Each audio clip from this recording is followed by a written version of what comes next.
Hello everyone, welcome to Abinishio. Today we are going to discuss the 2019 and 2021 previous year CrPC questions of OJS prelims examination. So without any delay, let's start our today's discussion. Question number 21 is about section 2G of CrPC, which deals with the inquiry, the definitions of inquiry, which is again a direct question. So we all know that inquiry is the prerogative of the magistrate, whereas the investigation is the prerogative of police officer. Now, as per question number 22, in a warrant case instituted on a police report, the trial begins when the accused appears, charged is framed, witnesses are examined, none of these. Actually, the trial commences in a warrant case instituted upon police report. The trial actually begins when the charge is framed. Be it a warrant case instituted on police report or be it a sessions case, the trial always commences after the charge is framed. Now, we all know that charge is framed for sessions cases under section 228 of CrPC. Now, question number 23, an illegality in the investigation vitiates the trial, does not vitiate the trial unless miscarriage of justice has been caused, and option D, it is none of this above. So, it is a well settled principle, and there are category of judgments where it is categorically held that a mere illegality in investigation does not vitiate the trial unless miscarriage of justice has been caused. So, the correct answer is option C. Question number 24 talks about identification of arrested person can be ordered by the court on the request of complainant, arrested person or his nominee, officer in charge of a police station, none of this above. So, the correct answer is option C as per section 54A of CrPC, and we know this evidence is admissible as per section 9 of Evidence Act. Now, question number 25 talks about every summons shall be served by a public servant, police officer, officer of the court and any of them. Summons can be served by all of them. Option D is the correct answer as per section 62 subsection 1. Now, nextly, a warrant may be directed to any person for the arrest of any escaped convict, a proclaimed offender, any person who is accused of an unbailable offence and is evading arrest, and all of them. Actually, this warrant may be directed to any person actually who is an escaped convict or a proclaimed offender, any person who is accused of non-bailable offence and is evading arrest. So, the answer is all of the above, and as per section 73 subsection 1 of CrPC. Now, question number 27 talks about, can the evidence of witness be taken on oath by the magistrate conducting an inquiry? The correct answer is yes, there can be oath as per section 202 subsection 2 of CrPC. I have aptly discussed this concept of oath while conducting an inquiry in my previous video of Salman Khan vs. State in our legal update series. You can check on that for a clear understanding of the concept. Question number 28 talks about, any court may alter or add to any charge at any time before the pronouncement of judgment. Option C is the correct answer. So, for the exact citation for this provision for this question is section 216 subsection 1 of CrPC. Charge can be altered before the pronouncement of judgment. Question number 29 talks about, what is the maximum sentence of imprisonment which can be imposed for an offence tried as summary trial. So, the answer is a direct question, option D, 3 months as per section 262 subsection 2 of CrPC. Now, question number 30, can a witness refuse to sign the deposition if it is not read over to him? Yes, the witness can, though it is not directly mentioned, but we can find an implicit provision. It is in section 278 for the any witnesses and 279 for accused. Again, finally, the previous year's question Question number 31. The provision relating to health and safety of arrested person have been prescribed under which one of the following section of the CrPC? It is actually option C, section 55A.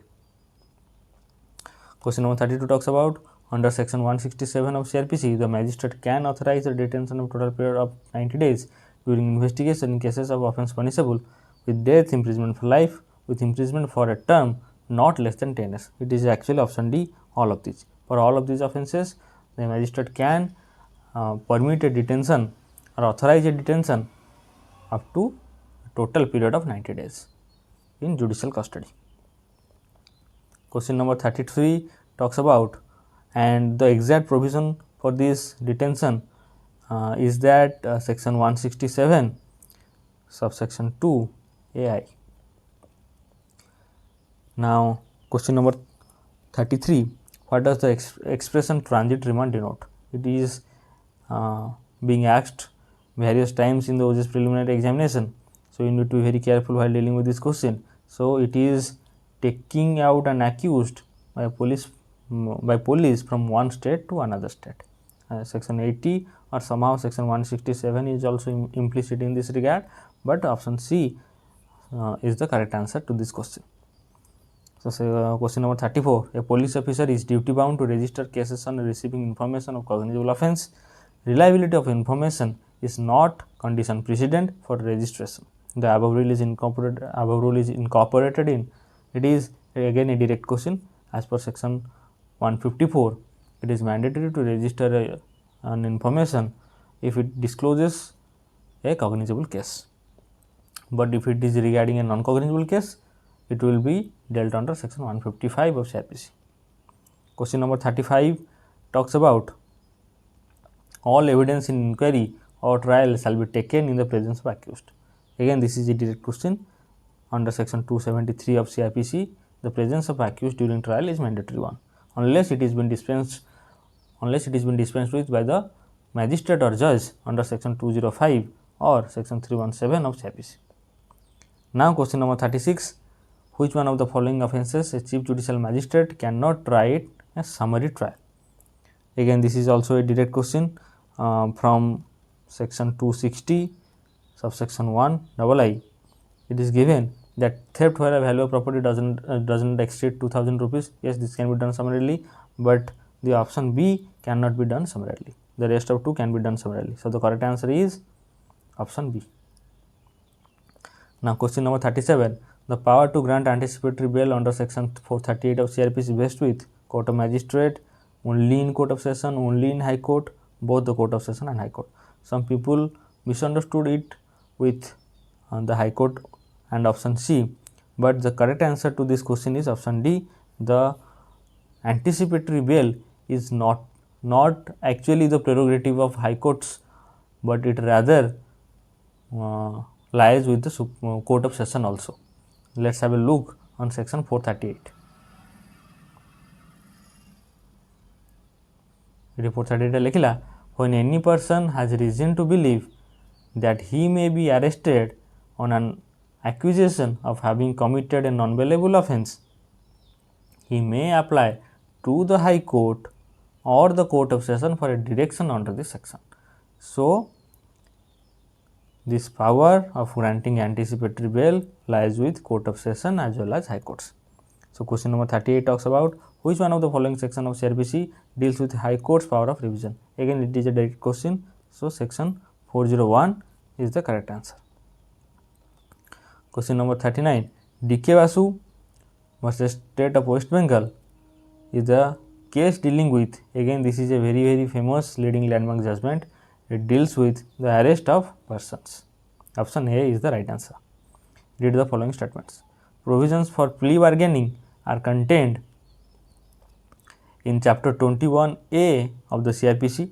Chapter 21A of the CrPC was added on the recommendation of Justice Verma Committee report.